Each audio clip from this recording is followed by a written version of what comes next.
Today I have 3 terracotta pots. The tip is you want to have one that's smaller than the other so they can stack on top.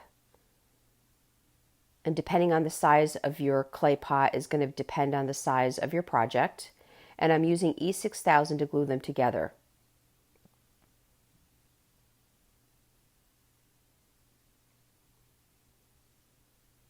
Once dry, I'm taking Leafy Blossom silicone mold redesigned by Prima. You can find these at chalkitupfancy.com. Some tacky glue and some paper clay. And a spackle knife if needed to cut up your clay. And I'm choosing one of the smaller leaves.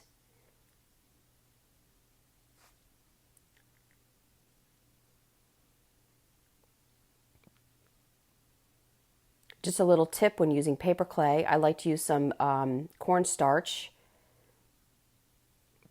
as it makes it a little bit easier to release from the mold.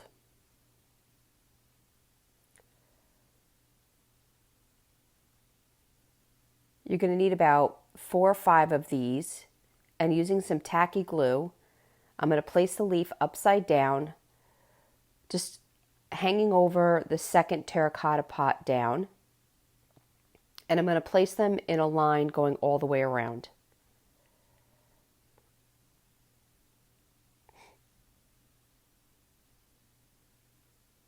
Your clay is wet because this is a curvy edged surface, so you want your clay to dry in the shape of your surface. So now I moved on to Forest Treasure. The leaves are a little bit smaller.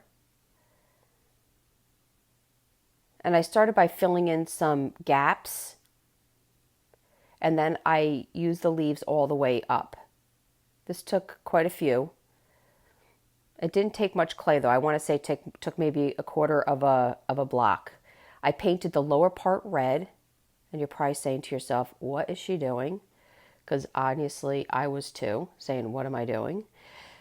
Then I took some Spanish moss and painted the top portion, all the leaves area, in the Spanish moss and allowed all that to dry.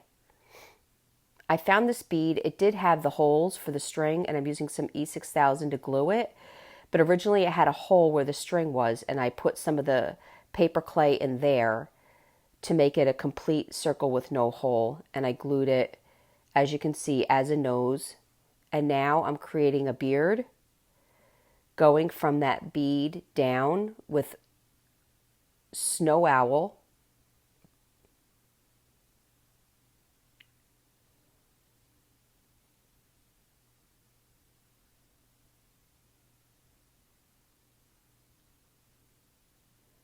And I decided to put some texture on his beard using some salt wash.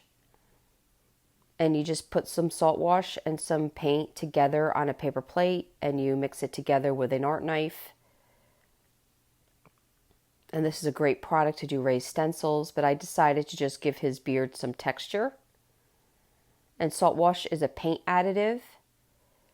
And if you go on our webpage under Don't Miss Out, at the bottom we have a link to all our favorite products. And salt wash is one of them. Then I took a very little bit of snow owl. This is a very dry brush, and just dry brushed all the leaves. And it just kind of pulled out the details so you can kind of see exactly what it is. And I did the same thing with black on the beard. And again, it just brings out your details. Then I took some black and made a line going around the rim.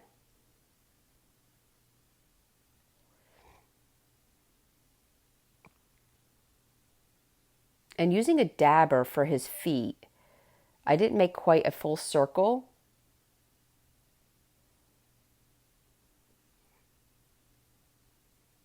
I had some of these insects. I bought them for my grandkids, but I bought them because I just wanted the little ladybug that was inside. And I glued that to the top of his leafy head. There's leafy hat. And I had daisy buttons that I also glued encluster on his hat. So now you have what I call a garden gnome. For any of the paint products, chalkitupfancy.com. Again, the salt wash, there is a link at chalkitupfancy.com under Don't Miss Out. If you go all the way to the bottom, we have our favorite products, and that is one of them. We do not mind posting a link if you ask. Guys, I hope you enjoyed this video. If you'd like to see other tutorials, go check us out on YouTube. And we now have our videos at chalkitupfancy.com. Thank you so much.